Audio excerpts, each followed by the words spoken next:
My name is Pradeep Nayak. I'm in the Faculty of Environment in the School of Environment, Enterprise and Development.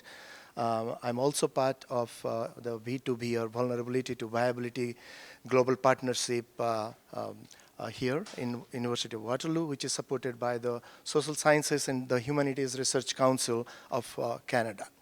So welcome everyone, and thanks for making time to come to this talk today. And we'll proceed with the introductions and all of that in a minute. But just a few words about the V2V Global Partnership, which is a research, knowledge, and action network, works on the notions of vulnerability and viability across Africa and Asia, especially focusing on the small-scale fisheries or coastal communities and their resilience.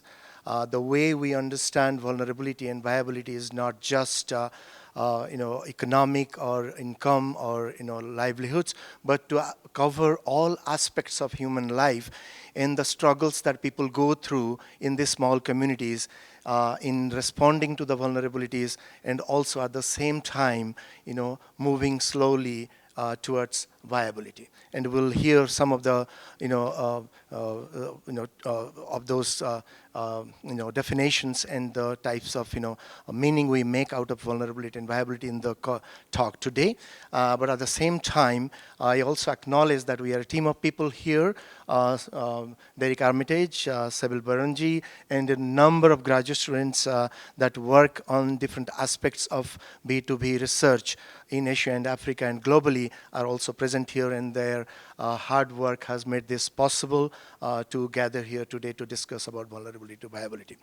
So with those words and the sincere acknowledgement that you saw, I would now like to invite Professor and our Dean, Bruce Frayne from the Faculty of Environment, to chair this particular talk session and introduce our speaker today. Over to you, Bruce. Thank you. I know I also have to hold the fake mic, so just give me a second.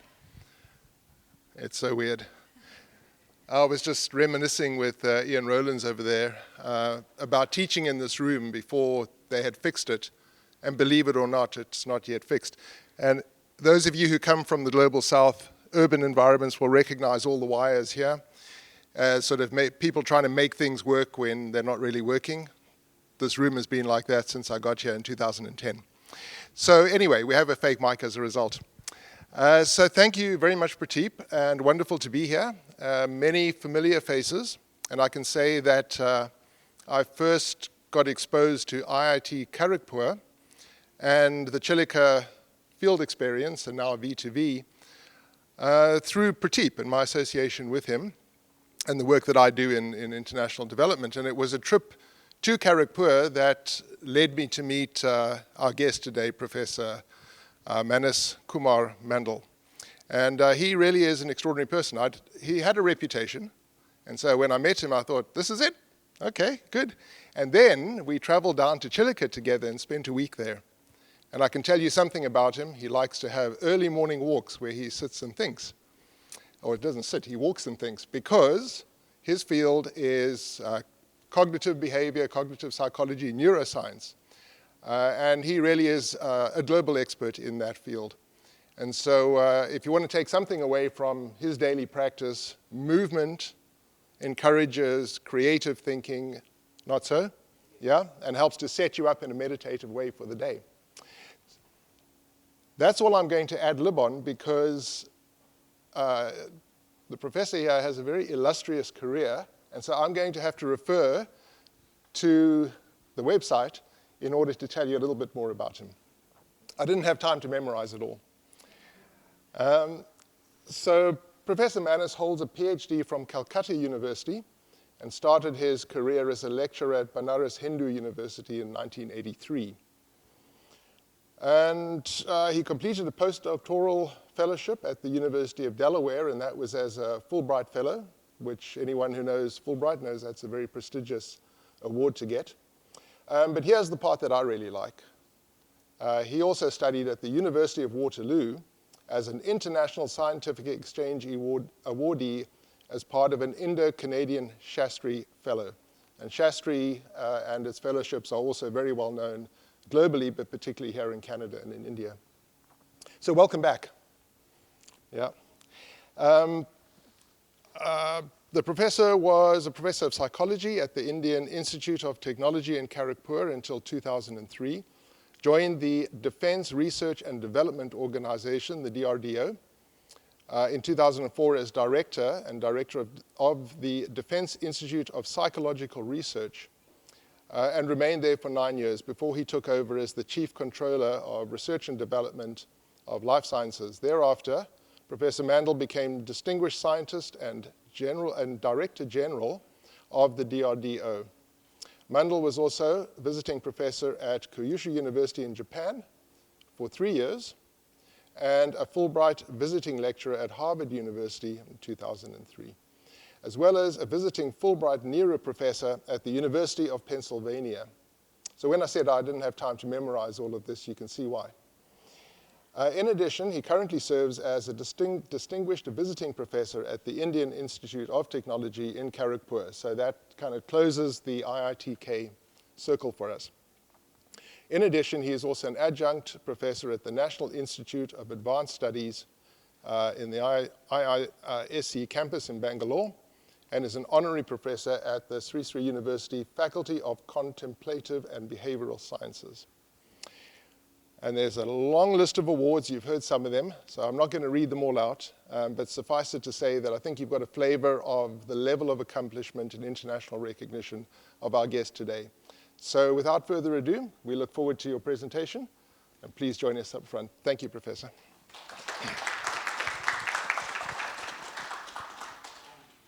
He doesn't need it.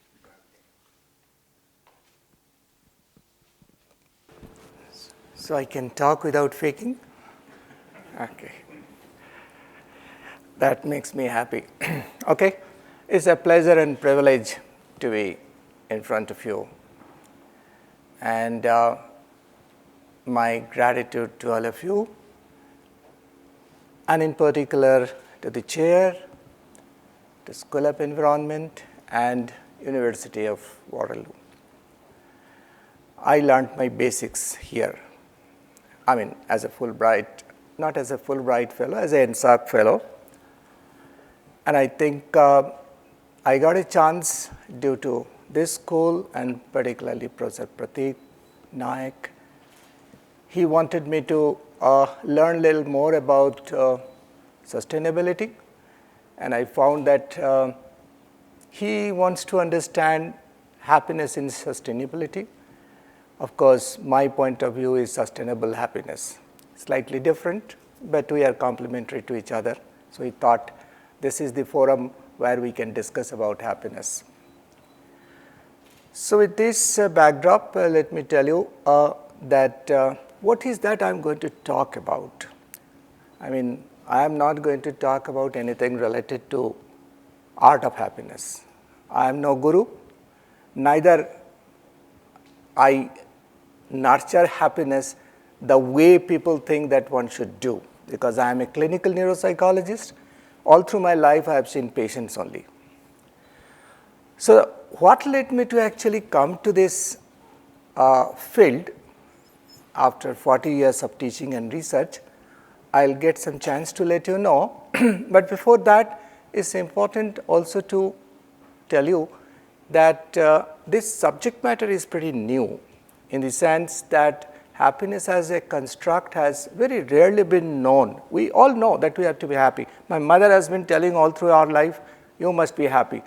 But I never realized that to become happiness, to develop happiness, what are the stages that we must have and what are the misconceptions that we have, and then what is the science behind it. So the basic purpose behind talking to all of you today is to tell you that what science we are now promoting in Indian Institute of Technology, and then idea is to also get some lessons, impressions, ideas, opinions, guidance also from you, so that I can nurture it further. For the past 5 years, we have been doing this exercise. So with this note, let me also tell you what prompted me actually to come to this field. There are two kinds of factors. One factor is, of course, certain external factors. The external factors is that I found that behavioral scientists, economists, neuroscientists, then computer scientists are all into the game of happiness. Like behavioral scientists are interested in knowing how do we feel when we are happy. Economists try to understand what is that a customer or a ordinary person value. Neuroscientists try to understand, do we actually have a pleasure center in the brain? Computer scientists have started understanding, can we read happiness in somebody's face? Because reading happiness is not an easy job. Your real happiness lasts for less than 40 milliseconds. And our eyes are not fit to catch anything below 200 milliseconds. So they try to use a high-speed camera in order to understand the micro-momentary expressions in our happiness. So they are interested in developing the algorithm for marketing purposes, because when most of the supermarkets these days are using a lot of softwares for happiness, they try to understand whether the customer is really interested in getting my produce or not. Because they have CCTV cameras, and the camera can actually, through their AI programs, they can actually capture, understand whether you are a true customer, loyal customer, or just a window shopper.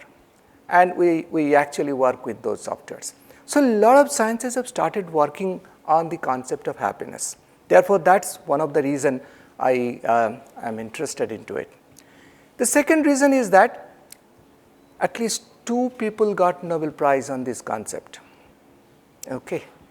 Daniel Kahneman, Richard Thaler, all these people actually worked around the concept of happiness, although they work from behavioral economics point of view, but ultimately it's about happiness.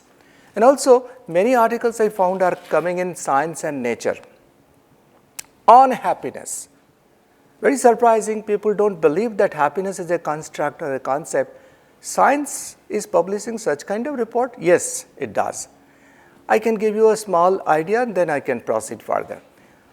Very recently, they have published an article. They said that if you want to be happy, you could be generous.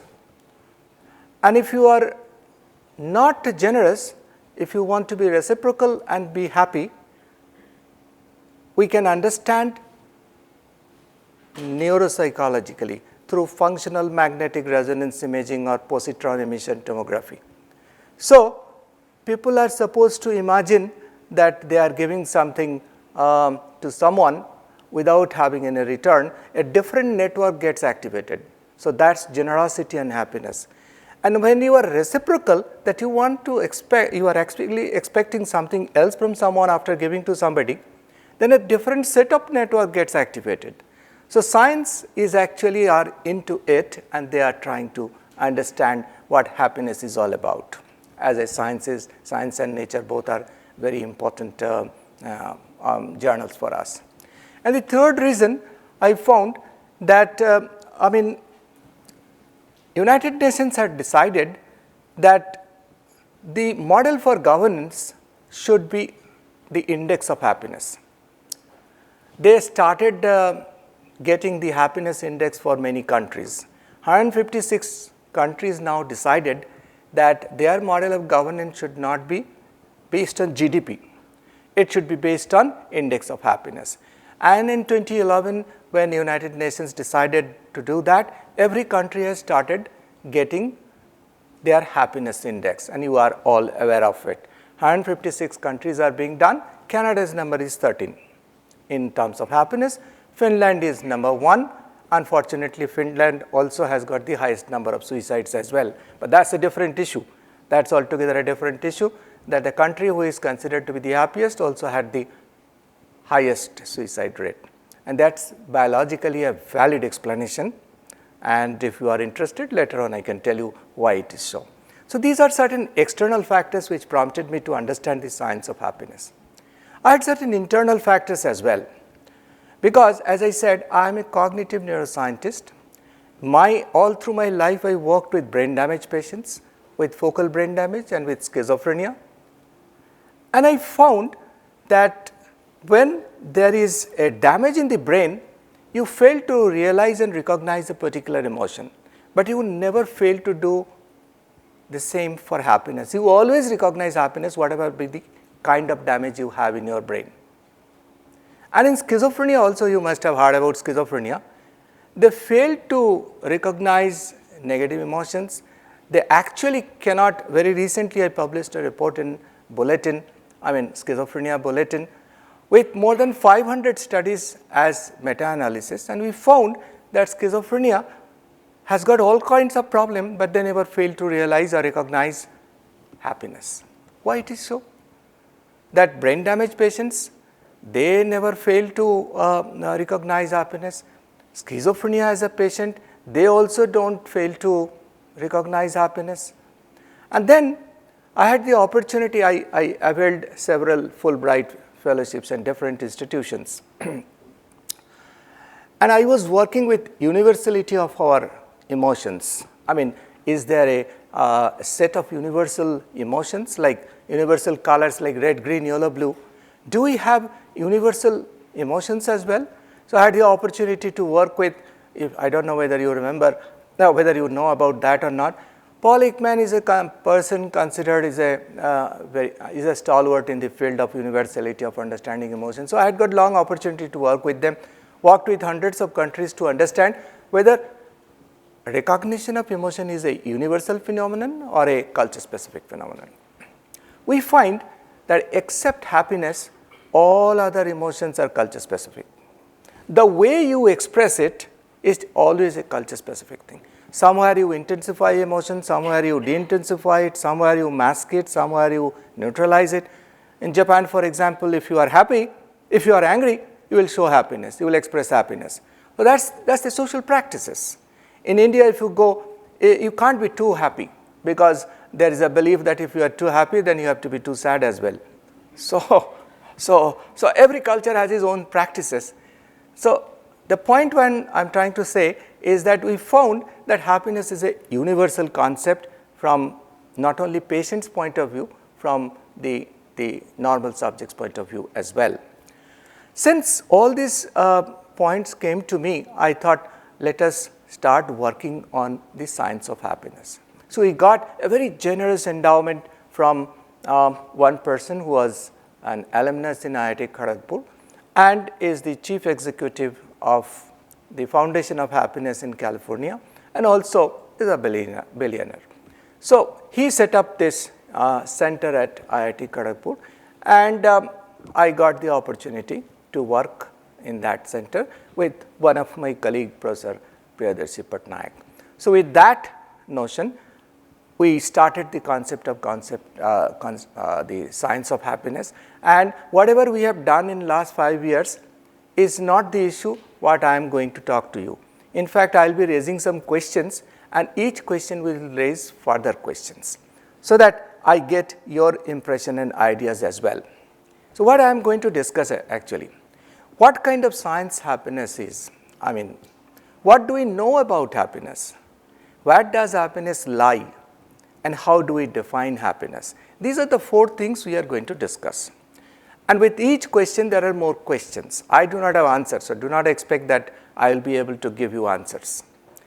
The idea behind it is to gather your input and fortify my strength, rather than trying to tell what expertise I have developed and get some claps and appreciation from you. That's not the real purpose behind talking to you. So I'll start with the first notion, what kind of science happiness is about. Question is it a soft science or a hard science? If it is a soft science, why so many people find it so hard to be happy? And if it is a hard science, why there is no mention about happiness in any kind of natural and life sciences? So that was one issue to us. Second issue was whether it's a basic or a directed basic science. A basic science is a science where we deal with the fundamental knowledge. But a directed basic science is a science where we deal with principles of application and discovery of solutions. Now, we had no idea whether it's a basic science, it should be given a status of basic science, or a directed basic science. We did not know how to study happiness, whether it should be studied experientially or it should be studied empirically. Experientially means somebody tells that how happy he is through an introspective method, and that experiential way of getting his data is called first person methodology. So, happy mind and mind in happiness are two different things. When we talk about mind in happiness, it is an empirical study. If you are happy, I would like to observe whether you are happy or not, whether there is a change in your brain, whether there is a change in your blood supply, whether there is a change in your psychological status, biological status. So, that is a third person methodology. So, whether it is an empirical method, whether we should adhere to an empirical method to understand how happiness is all about, or whether we should go by an experiential method, that whosoever is happy, let them illustrate and elaborate what happiness is all about in a qualitative manner. So, we had no idea at that point of time. Then we tried to understand whether happiness as a science should be considered as an exploratory science or an explanatory science. Exploratory science is a science where we do not test a hypothesis, we generate hypothesis. We explore that what kind of science it is. If it is an exploratory science, the approach should be different. If it is an explanatory science, we will try to understand the cause-effect relationship. So, we still do not have much idea about it, and that is the reason probably we would discuss with you about your concept. Then we thought, is it a holistic science, a molar science, or an analytical science or molecular science? Now, the problem between these two sciences, social sciences and natural sciences, the natural sciences are generally molecular and analytical in nature, the social science is generally holistic in nature. Problem is that holistic sciences believe that the molecular approach to understanding human mind is a useless redundancy. And the analytical people believe that if you try to understand human mind through certain holistic paradigms, it is a history of human experience only. No point in understanding human mind in that way. So, there is always a conflict and clash.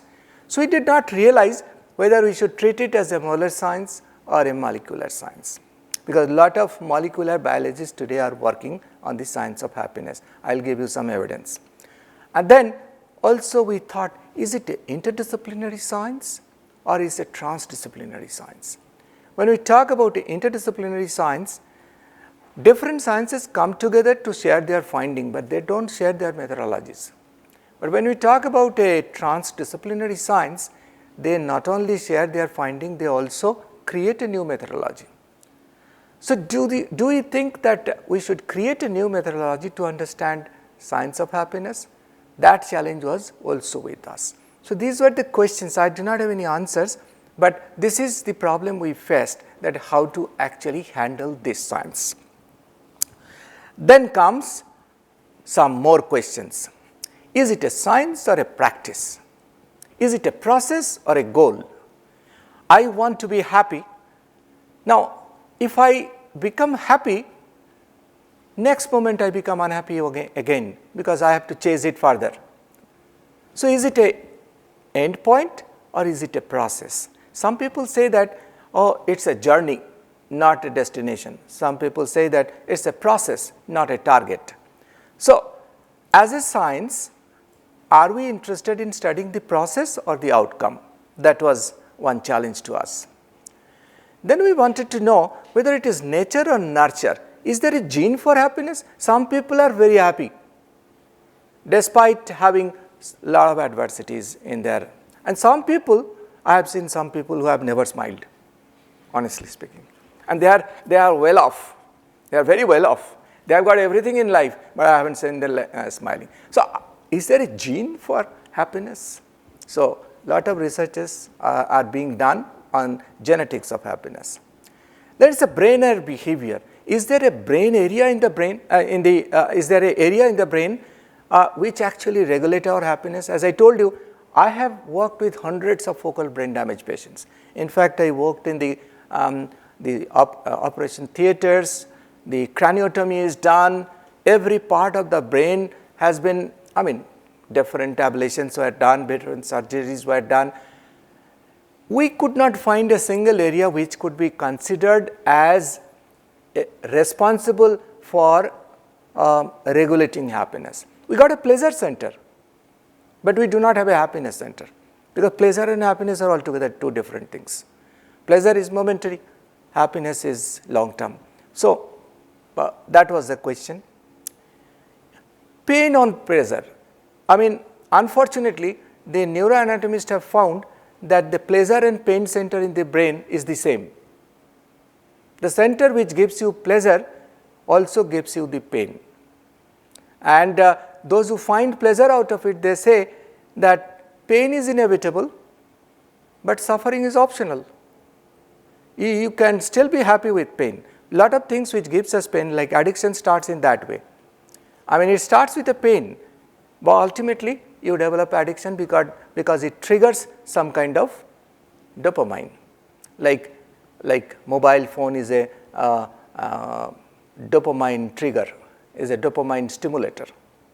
And that's the way we develop an addiction. Is it a thinking or a blinking?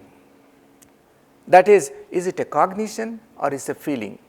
A lot of people say that when we came in this world, we did not start with our reason, we start with our emotions, because emotions help us survive better, fight or flight. And then we tried to expand our resources, and happiness came in that process. So whether it is a cognition, whether it is a feeling, we did not know. More or less, that is, if you have got more, you are happy, or if you have got less, you become happy. You have a propensity to become happy.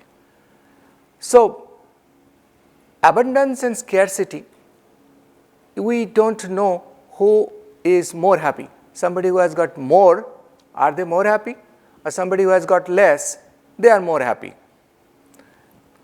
These questions, when they came to us, we tried to find some answers in the literature. I will give you some research, what has already been done, and then I will switch to other parts. One is that one particular research by Dan Gilbert in Harvard University found that, well, animals don't become happy because it is the human brain which can actually imagine happiness. So if the human brain can imagine happiness, we can actually experience it. So that's his finding. Some people have found that happiness actually boosts your immune system. That is, Templeton Foundation have found an article, big article, and Time magazine has also taken note of it. Happy people are living 2.5 years more because the immune system is stronger in happy people. Some people say that, well, happiness is 50% genetic, 10% circumstance, and 40% within your control. They believe that, well, you have a limit to be happy, but within the limit you can actually be happy limitlessly. So that's that possibility. So they call it is the ordinary magic. You can actually become happy even if your gene doesn't support it. Martin Seligman is a person who is basically a positive psychologist, and in University of Pennsylvania I worked with him, and he is considered to be the father of positive psychology. He believes that well, happiness has a grand purpose in the evolution, because happy people can actually expand their resources, biological, psychological, social, ecological. They can actually expand their resources, and since they can expand their resources, happiness has a grand purpose in evolution. Those who are in the area of physiology, biology, anatomy, they, as I said already, found that the pleasure and pain centers are the same. And sometime in 1940s, studies started in monkeys by Olds experiment, we say, and that experiment we found that whatever is giving you pleasure in the center of the brain, that if you repeat that, you will convert it into pleasure. So biologically, we fail to explain what gives you happiness. Then some people suggest that, well, you may be happy, but why we can't be happy all the time? Because we have a biological set point, adaptive set point. And they give example, Daniel Kahneman, for example, gives this case study, says that he actually studied a lot of lottery prize winners. The person gets 5 million in lottery, within 6 months he is still once again unhappy. He comes back to his own baseline of happiness. He can't remain happy over a period of time. And not only that, he says that they become poor once again. Even after getting 5 million, within 6 months, they become poor again. So there is a adaptive set point or a baseline. So some people have done researches on that. Fredrickson is the person who found that, well, happiness is not a feeling, it's your cognition. How you are going to grow, how you are going to perceive this world, it depends on your cognitive ability. It's just not an emotion. And then Daniel Kahneman is a person who got Nobel Prize on this subject matter. He found that people's happiness do not increase after your income goes beyond $75,000 per year. So he says that happiness begins to plateau after that. And he got Nobel Prize for this research, where he found he actually studied over 500, a little less than 500,000 Americans. And he found that people who are getting $75,000 and beyond, their happiness doesn't increase. Their life evaluation increases, but their happiness doesn't increase. Their momentary happiness actually decreases after that. So he says that money cannot buy happiness, but happiness can buy money, of course. So that's his point of view. So Daniel Kahneman, with his theory of behavior economics, came out with this notion that money cannot buy happiness. So these are certain things I thought that I'll let you know what kind of researches are going on. But then there are 4 books, if anyone of you are interested to understand a little more. The first is the book by Seligman, What Makes a Person Happy. Martin Seligman thinks in Authentic Happiness book that meaningful engagement gives you the most happiness. He has his own model, PARMA model. PARMA model is that meaningful engagement, your positive emotion and your achievement put together gives you happiness. So he tries to understand happiness in that way. Then Daniel Gilbert, he says that are we good at predicting happiness? He found that no, not at all. We are notoriously bad in predicting our happiness. In fact, most of us suffer from optimism bias. We think that we would be happy, but that remains an illusion for all of us. So we are notoriously biased, notoriously poor in predicting happiness for ourselves. Then what biological purpose it serves? Actually, Stephen Klein actually wrote a book on that. He says that it's the dopamine and endorphin are the neurotransmitters which make you happy. So when you are deprived of something and get that, your endorphin is released and your system becomes very cool. But if you continue to get those trigger, a point will come when such trigger will not release endorphin. That's why rich people don't become happy. Because there is a point when money, other kind of affluences don't actually give you more and more trigger, stimulation to bring endorphin in your system. So he wrote about that. And the most important book is The Biology of Belief. That is, are we victim of our own gene?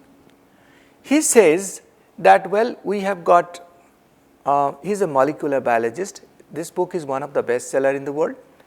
He found that our belief regulates our gene. Our belief rewrites our gene. That is, whatever you see outside, it has got a filter, and the filter is belief. There is an environmental signal, there is an internal signal. And between these two signals, we have got a belief system, which is a filter. And how you see it, it matters rather than what you see. So he says that if you see things negatively, then what happens, there is a gene called protection gene that actually gets activated. And if you see everything in a good way, there is a growth gene that gets activated. So which gene is actually going to be activated depends on how you see it. So the how part, he says, is a very famous book, The Biology of Belief, that you will become happy if you learn how to see rather than what to see. So that's a very interesting argument. But in our center, we started going something more than that. We started asking more questions. Then happiness is a memory or a moment? I mean, I would seek your advice later on, but let me first finish it up. Some people say that happiness is all about memory. You have got good memories. Some people say that happiness is a moment. Like Daniel Kahneman says that all happiness is the moment. After, if the moment goes, your happiness goes. Some people say that no, it's the memory which gives you happiness. So memory probably is more happiness, moment probably is more pleasure. I mean, we don't know, but this is one research area for us. Then affluence give you more happiness, autonomy give you more happiness. Affluence means you have got a lot of money, you have got a lot of resource, biological, psychological, ecological. It's affluence. But you may have affluence, but you do not have autonomy. I may have got a lot of money, but I cannot take sweets because maybe I have got diabetes. So if I have got diabetes, I have got a lot of money, but I still cannot take it. I do not have the autonomy to do it. I have got a lot of money with me, but I cannot make use of it. So some people say that autonomy gives you more happiness. Some people say that affluence gives you more happiness. Is it a choice or a compulsion? This story is an interesting story. These two couple you see, they are from Ukraine. After marriage, they found that they are not in good position to stay together. So they decided to handcuff themselves, okay, and threw the key in the river. They remained in that particular condition for 123 days. And even they used to maintain their personal hygiene together because they are handcuffed. They wanted to compel themselves to be happy. And after 123 days, they found that it's not possible, so they got it cut and then get separated. So if you are compelled to become happy, you can't be happy. And if it is a choice for you, then also we cannot explain happiness, because why so many people in this world are unhappy if it is a choice? So we do not know whether it is a choice or a compulsion. Then the question came to us, you become happy when you volunteer or you become happy when you get a reward? So, a lot of blood banks actually do this kind of study. They found very interesting thing. They found that if you ask people to volunteer for blood, you get 80% turnout. But if you give them a reward, you get much less than 40% turnout in the blood bank. So Lions Club actually did this study and found this interesting thing. If you volunteer, you become more happy. So it's a misconception that if you get a reward or a prize, you would be happy. In fact, if you can give somebody reward or a gift, you become happier. So the notion of happiness, whether it comes from voluntarism or through reward, we do not know. Likewise, some more example, awful experience give you more happiness or familiar sights. I have visited Taj Mahal several times, but only once I saw Taj Mahal in full moon night, and that was an awful experience. So which gives you more happiness, awful experience or your familiar sights? What gives you more happiness, familiar betweenness or withinness? This is a Harvard study, and this study started in 1937, and while I was there in Harvard, it was still continuing, and it is even today continuing for last 85 years. In order to understand what makes people happy, and the original started in 1938, 724 people are still being followed. After 85 years, they are progeny, and all these people are now still being followed. And the conclusion they have drawn is that it is the relationship which gives you happiness, not anything else. So betweenness is considered to be more important than withinness. Then whether it is your personal control or negotiable fate, that you get something, you actually say that God has given it to me, or you say that no, I got it. Your personal control is more important, or your negotiable fate is more important.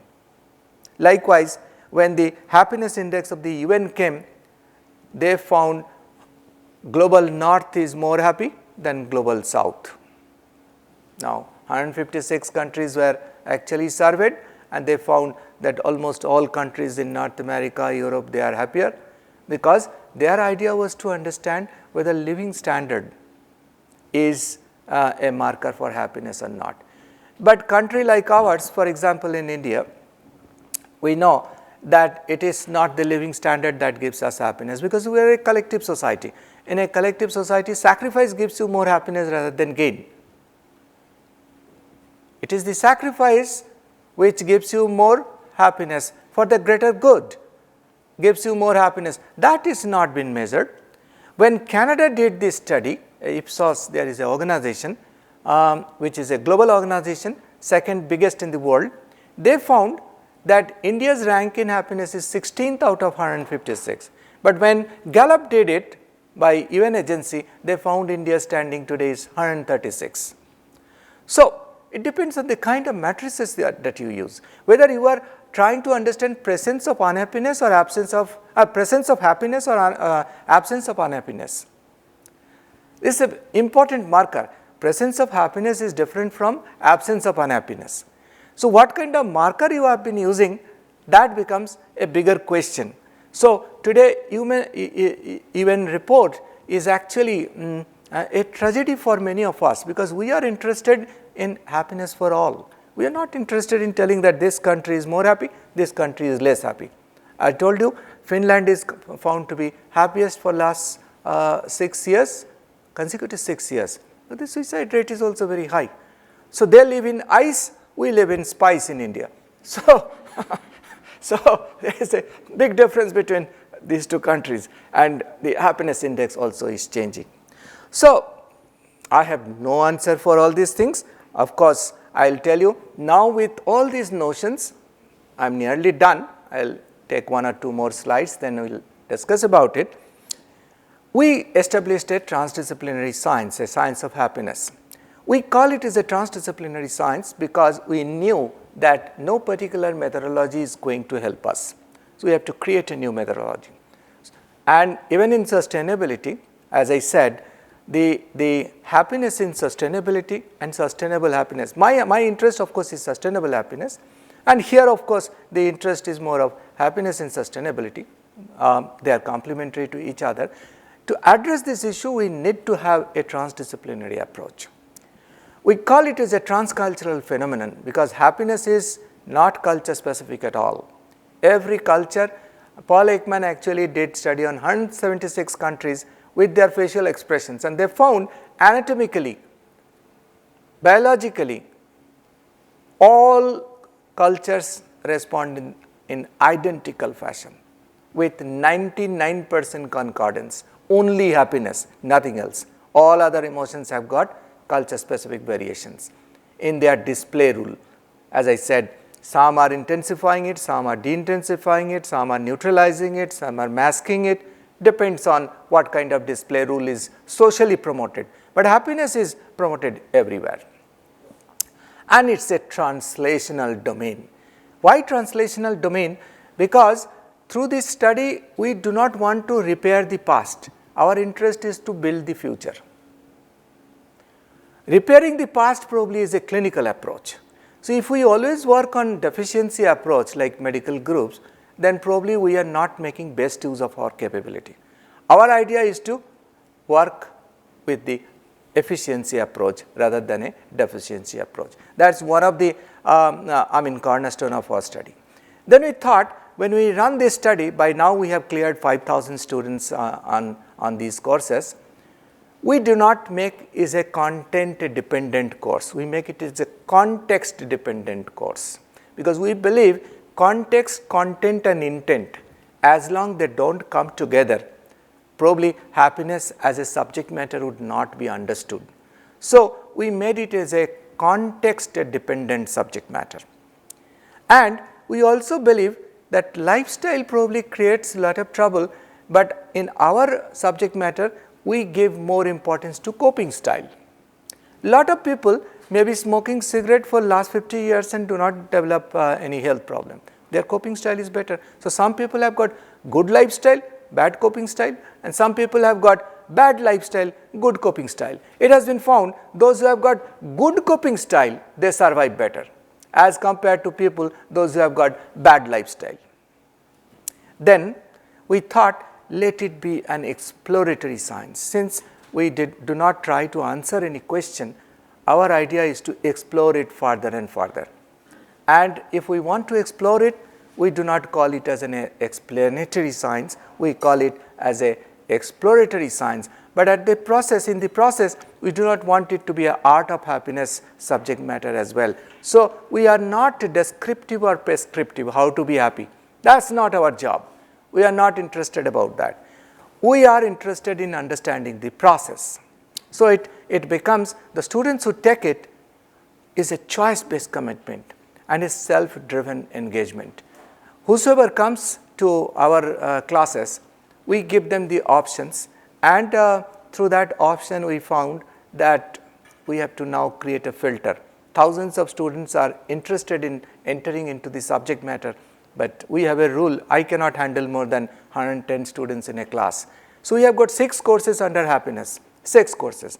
And the people who have been teaching, they are from engineering sciences.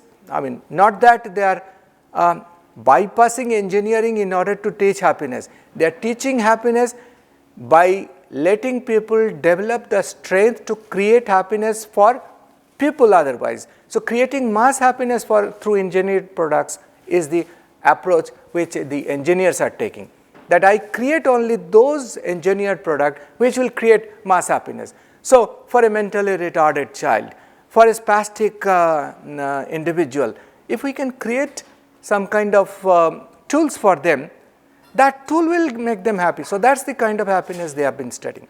The biologists, those who are teaching, the medical doctors also are teaching, they try to understand what is the way we can actually treat a patient which can make them happy. So we make it as a choice-based commitment, a self-driven engagement. So our interest is to find whatever we do. A lot of students come and tell us, we have been studying chemistry, but I don't know if I go to bank ultimately, what is the use behind studying chemistry? So our idea is to give meaning to their job. And finally, the construct that we have taken is affluence, autonomy and appreciation. We believe that affluence is important. Your psychological, biological, physical, ecological resources are very important. So affluence is a good pillar for happiness. But autonomy, as I said, is equally important, that whether you are free to use those resources that you already have. And then we found that there is one more pillar which is called appreciation. That is, you do not have affluence, you do not have autonomy, you still find yourself a very happy person. How does this happen? So I can quickly share a story with you. I mean, in India, while I was working for defense, so I had a lot of paraphernalia. Each day I used to see a rickshawala salutes me. I mean, he says that, Sahab, namaskar, means salute. So one day I found that in a holiday, I was not on work. So I was walking and I found that he is also walking by my side. So I asked him this question, why you are not pulling rickshaw today? He said that, sir, today I have already had an income of 600 rupees. I said, you can still do a little more so that tomorrow becomes a little safe for you. He says that that's your problem, sir. I know tomorrow I'll again get 600 rupees. So I realized that probably he is happy, neither he has got autonomy, nor he has got lot of affluence, but he is still happy and he is happier than me. And I get at least 30 times more than what he has been earning. So the question is that which pillar is more important to you? How do you prioritize autonomy, appreciation and affluence? It is something which we have to decide. So that is the construct we have taken. Our guidance principle is that we consider happiness is something which will create insight for you, orientation for you, awareness for you, rather than peace of mind, comfort, pleasure. We are not interested in peace, comfort and pleasure. We are interested in having more of your cognitive abilities, more of your innovative capabilities, more of your insightful abilities. So that's our guiding principle. Our guiding philosophy is that let the context be important than the content. I mean content of the subject matter, and let life be more important than your career. Most students fail to understand content, the career is within life, life is not within career. So our idea is to guide students towards their life, a bigger picture for themselves. So that's our guiding philosophies. We use both experiential method and empirical method. We have a framework of innovation. We try to understand those who are already happy, then we study them. We also use certain structured approach like a brain approach, how the brain works, how the biology works. We try to understand both through experiential and empirical method for our innovation. And our vision is adaptation to transformation. We are interested in building the future, not to repair the past. So from adaptation to transformation. So this is the way we started in last 5 years. And as I said, roughly through 6 courses, we have cleared more than 5,000 students. We get very good ideas behind, and we have created 21 centers throughout the world on science of happiness through endowment, 21 different centers. And the centers are in Europe, centers are in US, centers are in Dubai, centers in India, in Pakistan, in Singapore, and all these centers are running under the head of science of happiness, and we started only 5 years back because people found that it gives more meaningful engagement for them. And more than science and more than practice, they understand that to become happy, what are the basic ingredients they have and how they can handle it. So I am done.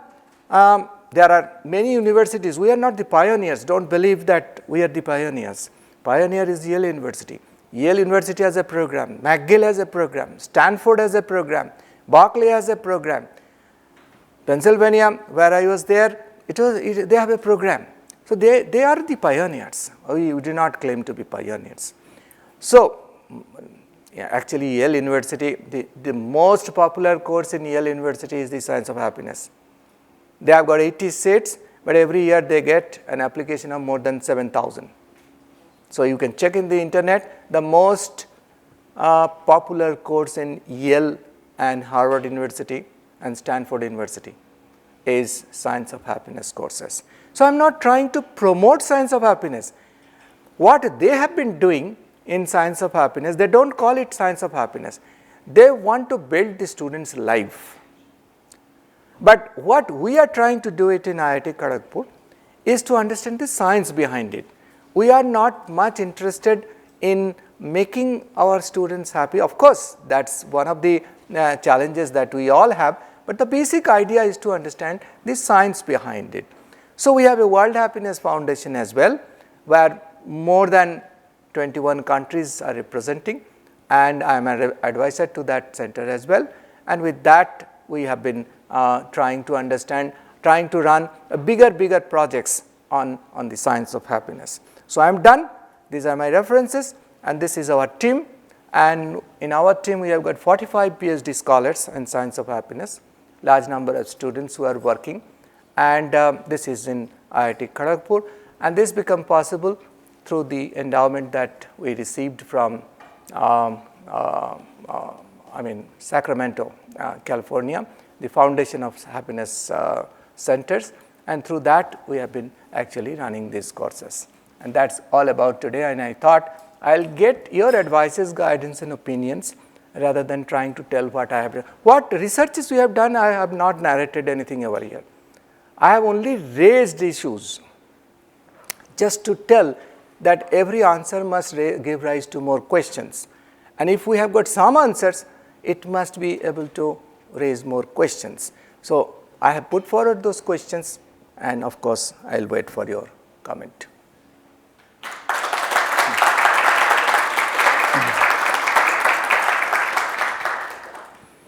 Okay, so thank you very much. Yeah, lots of questions raised, and I probably in turn have many questions for you.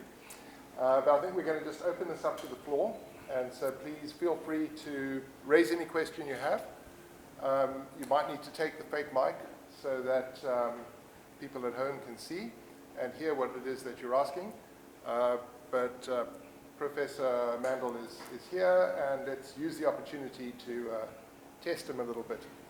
And by the way, I've asked him many questions over time in India, and he always had an answer, and it was always like, oh, I didn't think of it that way, or whatever. So let's go. Who's first? I had a question about the studies that study like the relationship between happiness and something else. Happiness and? And anything, any other factor. So when you mentioned the immune system and happiness, how do these studies account for like the opposite relationship where if you have a strong immune system, you might be able to enjoy life better and then your happiness rises? I'm not. Actually, you are too soft. I'm sorry. So when you're studying the relationship between happiness and a boosted immune system, how do these studies, I'm sure it accounts for it, but I just want to know how do they account for how do we study? the opposite relationship? Okay. The study parameters are somewhat like this. We first try to stratify people, those who perceive things happily, and those who do not those who do not think like secure. The world is a good place to stay, and world is a bad place to stay. You can create a dichotomy, and you can understand those who believe that world is a good place to stay, bad place to stay. You simply do certain biological tests. You actually do lot of immune function test, and with 1 or 2% you can't do it. You have to do a large number of studies.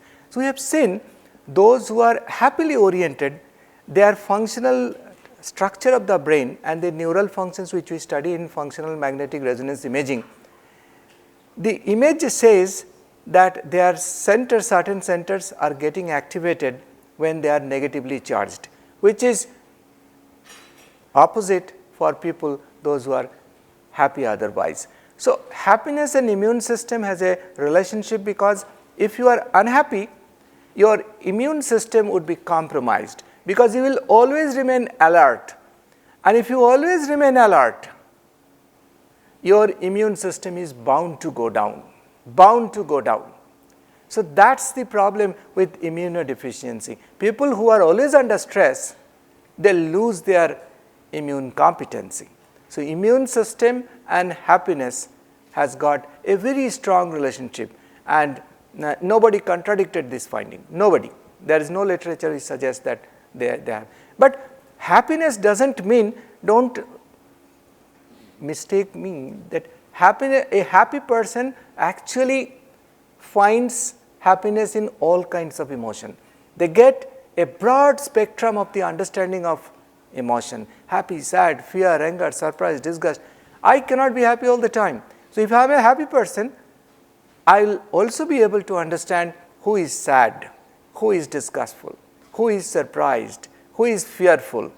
That gives me this cognitive ability. So it's a cognition of emotion rather than just the feeling of emotion. Those who are negatively charged, they are only affected by the feeling of emotion. Those who are positively charged, they actually feel happiness, and not only happiness, they also feel very realistically sad, very realistically fearful, very realistically angry, disgust, surprise, all spectrum of emotions. Professor Mandel, can you hear me? I can hear you. I'm just looking at the evidence that you presented. So one is that 40% of happiness is under your control. Yes. The other evidence is that biology of belief study is that attitude and belief activates one or the other gene. Yes. And the other one is the Harvard study, which seems to be the oldest, I mean, longest rather. Yes, yes. Is that there is a betweenness, a relationship, predominantly determining happiness, right? Happiness, yes. So I'm trying to understand that between the three kinds of evidences, the attitude and the belief, the molecular biology study, and the relationship study from Harvard, to what extent control, that 40% under control, which determines control more, the relationship or that attitude or belief? Well, first of all, it's a very valid and solid question. Let me tell you, these are all isolated studies. And Lembrowski, Sonia, who actually did this study, she came to our institute as well, narrated everything. She says that this is the empirical finding through subjective experiences. And she says that, well, 40% is under your control. It means you can change the circumstance. Genetics gives you the limit, and within that limit, you actually can function limitlessly. That's a very, I would say, slippery way of telling. It's a little slippery way. But when the Harvard study was done, the parameters were altogether different. That whether withinness gives you more happiness, that if you are interested more in personal control, that gives you more happiness. You have got solid control on several things. You have got car, you have got house, you have got everything, but you do not have people around you to say you are doing well. You do not have family around you to tell that, well, we care for you. You do not have somebody for whom you can cry.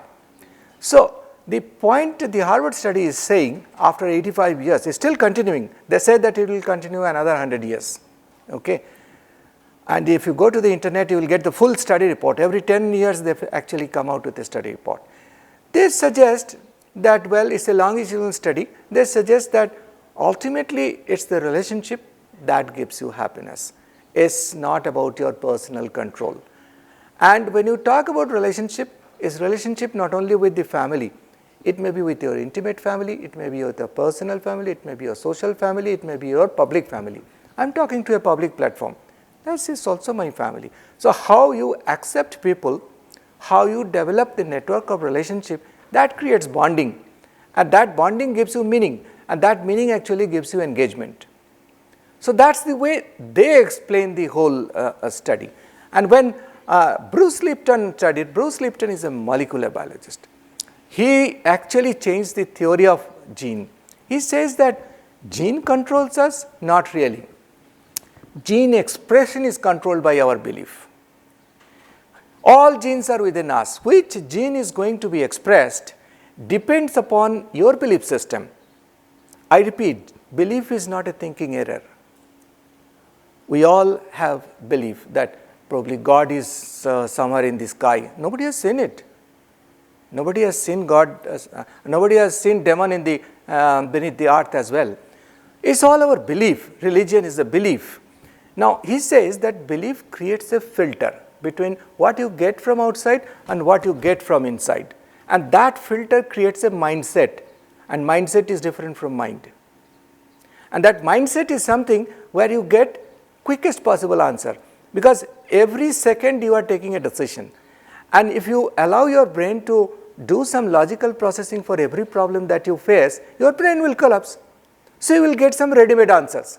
And ready-made answers come through a heuristic mechanism where you believe this is probably the best answer. Any such situation that you see, you try to give that kind of answer. That's the kind of belief you have. So belief creates a filter, and if you have got negative beliefs about the world, you get a different way of expressing gene, which he says protection gene. Protection gene is nothing but preparing yourself for fight or flight.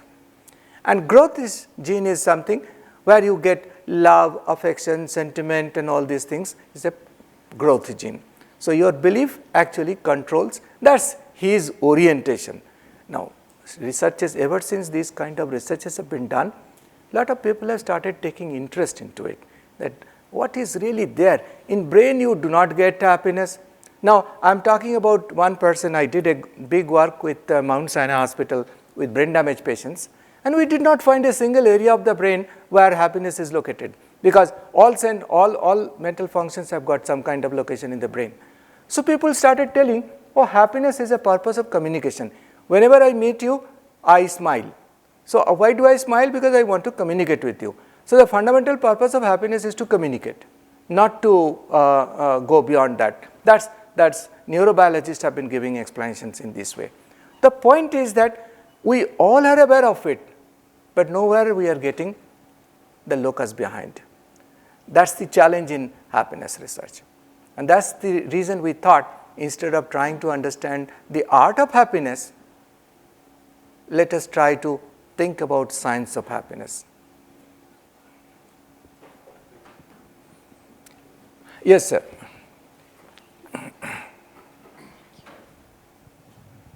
Thanks very much for your presentation and the conversation. I really enjoyed it a great deal. As I mentioned to you before the session, I'm with the School of Planning, and we were thinking all the time about abstract concepts like sustainability and quality of life and well-being and health and so forth. But really, when we're dealing with people, we're dealing with emotions and whether they feel happy or not with whatever we're doing in our planning activities. And so it's I think, incumbent upon us to start thinking in terms of the emotional well-being of people with whom we work, and whether we can help them feel, if not happier, at least comfortable with what happens in urban planning decision-making. That's just an observation rather than a question to you. How does it sound to you, I guess, is my question. No, I get your question. Actually, you can actually, human system has a problem, what I called as adaptive set point. You can make them happy. After they become happy, it's like, if I get that job, I'll be happy. The day you get this job, within 3 months, you believe that I should have gotten something else. Yeah. So human beings suffer from a disease called apprehension of hypothetical missed opportunity. I should have been happy for something else. That's a problem, which the youngsters call is as FOMO, that is fear of missing opportunity. So it's the apprehension of hypothetical missed opportunity. Yeah. So that's why happiness is so fleeting, Yes. so fluid concept. And where I actually derive happiness, we don't know. Biologically, we know if you are trying to get some pleasurable sensation, we have got very clear biological evidence for that, very clear. But for pleasure, we have got a different brain chemical. For happiness, we have got a altogether different. You know, the happiness brain chemical cut from our gut. It comes from serotonin. Biome, it yeah. comes from gut, Yeah. not from our brain even. So the question is, how to make people happy through support, infrastructural support, economic support, ecological condition. Do not expect that people would be happy, because set point will come, the baseline will come. You give them lottery prizes, millions, but after some time they would be unhappy once again, because that's the human system. Don't blame the human, because if the brain is always happy, the brain will lose propensity to survive, because it is the negative emotions which help us survive. Happy emotion doesn't help us survive. I see a tiger and I smile, then I am gone. So I have to have negative emotions. Okay. Therefore, it's very important. So happiness would be a real stretch. Perhaps we should aim for comfort or understanding. Yes, so. The understanding of happiness, therefore we want that let it be a mechanism or a platform through which we develop insight, awareness and orientation rather than peace, comfort or pleasure. So peace, comfort and pleasure is something for personal purposes. But as long as you do not create happiness for others, you will not get perpetual happiness. So we have been in IIT, have started with this notion. Let us not preach happiness, let us create happiness even at the cost of your own happiness. You will derive perpetual happiness, because if people around you are smiling, you will be forced to smile. Thank you very much. Thank you. Okay, so we have a question here next, I think, then you, and then you. Okay, thank you for the presentation. Kind of building off of the last question, And also, you mentioned like earlier and the other day that like Finland, it's like ranked the happiest country, but it also has the highest suicide rate. So like based off of that, it's like maybe it is like quite difficult to fully understand like how to best measure happiness, um, especially in like maybe the developing world versus the developed world. And like a lot of us, we're sustainability management students, so we have like a focus of like some aspect of development in like the developing world, and like understanding that like as we tried to kind of push like more development in like the developing world, and that isn't like necessarily like linked to, so like Finland for example, it's an extremely developed country, but like the suicide rates are still like the highest. So like how would we account for like, how could we account for like the happiness of Yeah, people? I got your point actually. I mean, this is not really a contradiction, because the biologists have found that if you are already very happy, if you are already affluent, then nothing is going to actually trigger more happiness for you. So if nothing is triggering in terms of getting dopamine in the brain will go down, number one. Number two, Finland says that they get actually 6 months of sunlight only. And sunlight is one of the reason why people remain unhappy and they get depressed. So that's one of the biggest challenges. So a lot of people are trying to understand that issue as well. Sunlight and happiness is a direct relationship, very direct relationship. Thanks for the presentation. I just had a question. How do you think that one's relationship to the natural environment affects their happiness? So like, for example, it would be easy to say that it's a positive influence because being outside can increase happiness, and like you mentioned, sunlight, and it provides us food and water. But in a time of like climate change and ecological grief, you could say that maybe having a relationship where you go through grief of losing the environment has a negative association with one's happiness.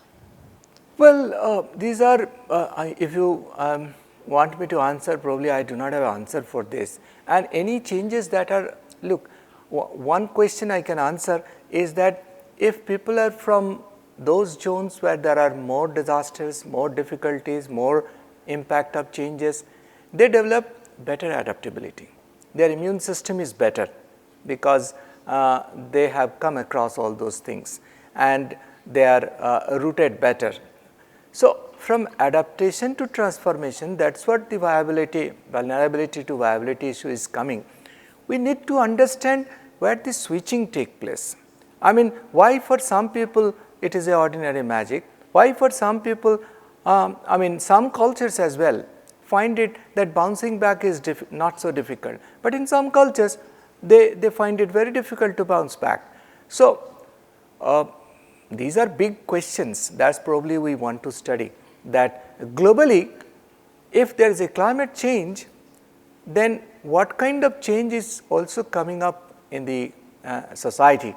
Like humanity, after pandemic, we developed proximity stress, we developed belongingness barrier, we developed compassion fatigue, and the total loss, 40% loss of happiness in the world, 40%. By now we know that world order has changed, 40% of the happiness in the world is gone. So any kind of change is going to definitely, cause a damage. How to repair it? We do not have any answer for that. Probably we can collectively do something. Thank you. Okay, who's next? Yes. Okay, so you and then you. Okay, Oliver. Hi, Professor. So you talked about how even in patients who have brain damage, they can somehow still feel happy. So my question is, are there any other parts of our body that are responsible for sensing happiness? Well, other parts of the body are important for pleasurable sensations, not for happiness. Happiness, what we mean to say, is something beyond pleasure. And for pleasure, we have got a definite brain centers. We know cingulate gyrus is the place in subcortical region. That's the center. If you stimulate that, you become automatically happy. You do not have to go for anything else. But whether there is a functional architecture of happiness is there or not. A lot of people therefore say happiness is in the heart, not in the head. But there is nothing in the heart which can actually make you biologically viable for happiness. So, I think the concept of happiness has not evolved to a level of construct. So, concept and construct are two things. Today, happiness is still a layman's understanding. Construct means when there is a scientific concept, it becomes a construct. So, we wanted to raise this concept from a layman's point of view to a scientific status. So, that is the evidence we are trying to get, but as of now we do not know whether inside the brain there is any particular locus. There are three ways brains are studied: localization, regionalization, lateralization. In fact, my training in Waterloo was on lateralization. So, my professor was a zoologist cum psychologist. So, we used to study how animals behave, how humans behave. We found that brain also, the right brain is more for happiness and the left brain is more for reasoning. That is the work we used to do, but that is a model. But regionalization is another model where you do EEG, where you do functional MRI, you try to study the network, and there is a model, surgical model, that a particular area got damaged, whether you are losing some kind of emotion or not. So, all three models have been studied. Nowhere we found any locus of happiness or any network of happiness as such as of now. So, therefore, the area is still very ripe.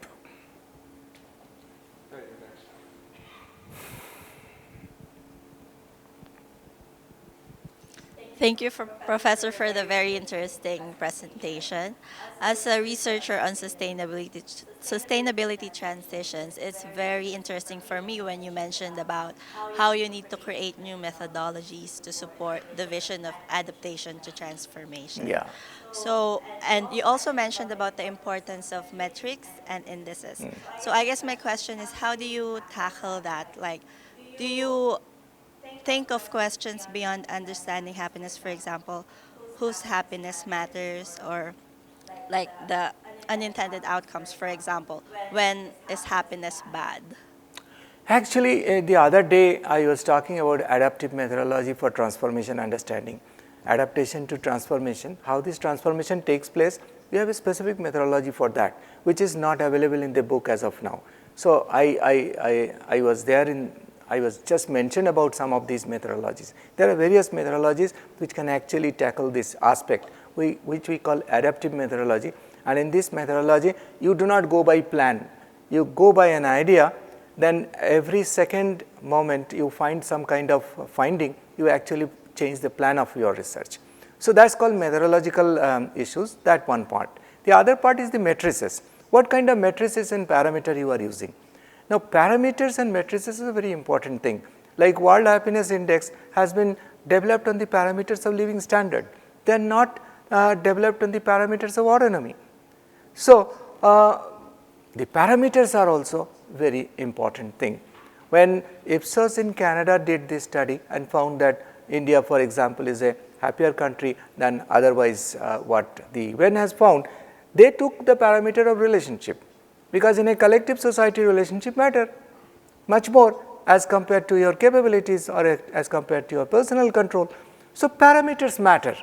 So, what kind of parameter you are actually taking is very important, and we are trying to understand different methodological aspects, how it can actually handle. So, as I said, happiness in sustainability and sustainable happiness are two different things actually, and for them there are two complementary methodologies, and how to resolve this through a transdisciplinary approach is the science of happiness. Thank you. So microphone goes to this guy here. So you raised a question that whether happiness lies in the moment or the memories. So let's say a person who has dementia, who has lost most or all of the memories. Good question. So let's say they still can experience happiness in that particular moment, right? Good. So how do we like define Good that? question, good question. That is why we found that after dementia, there are 4 kinds of dementia. It can be Alzheimer, it can be Pick's, it can be Parkinson's, it can be Huntington disease. There are 4 kinds of dementias. It has been found in Alzheimer's disease, After developing Alzheimer, patient become very peaceful, stressless, and their longevity increases. That's why an Alzheimer patient actually lives much longer, although they cannot sense people, although they cannot recollect any negative memory. And if they cannot recollect any negative memory, it doesn't affect their system. And if it doesn't affect their system, they are in a state called metabolomics, as if you are not moving at all and you are only getting nourishment. So that's the reason why Alzheimer patient actually lives longer. Good question. And I have like one other question. So when we are experiencing happiness in a particular moment, we are also creating memories at the same time. Yeah. So let's say if we refer to that memory at a later stage, are we going to experience the same amount of happiness that we did in the Once moment? again, a good question. Every moment we are getting biologically 60,000 input, out of which we can only process 40. As per science, 40 to 42 in a second we can process that kind of information. So moment may have filtered out of 60,000 input that we are getting input from eyes, ears, heads, I mean from every sources, all biological sensors. 60,000 per second, that has been estimated very clearly by the scientists. We can only process 40 out of that. So acceptance of energy is not interpretation of energy.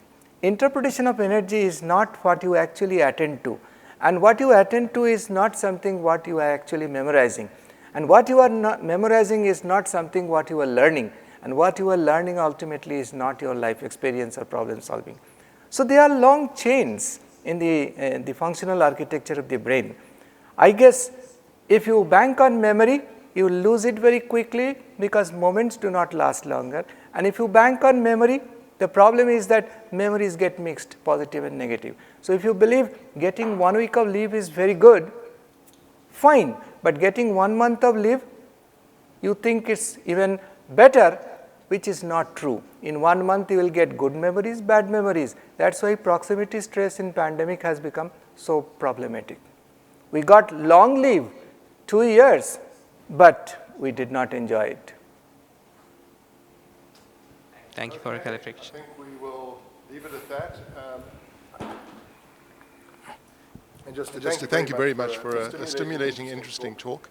And I can just use this moment to say that I am interested in having a discussion with you, because I have questions, which connects to what we've been hearing here about sustainability and management. And I think we'll have a fruitful discussion about how the science of happiness actually intersects with the core business of what we do in terms of development in the world, and certainly around sustainability, which is what our university does, and of course in particular our Faculty of Environment. So I guess in a way I'm saying watch the space, because there are connections to this transdisciplinary, interdisciplinary perspective that will filter through from the science of happiness into the way we do our core business. That could be really interesting for us and help to galvanize us in a way, in a kind of common way that we don't really have now. We have all these different approaches, but we don't have a structure for thinking about that, or a kind of unifying concept. And I think what I've heard today really, whether we call it happiness or not, it's not the point. It's that there is thinking here that can help to bring us together in a way, in a subject way, that can help us really try and understand some of the complex problems that we face and how we're going to deal with those, because they really are multifaceted and we don't have answers for that either. So thank you very much, sir. Thank you, sir. Appreciate it.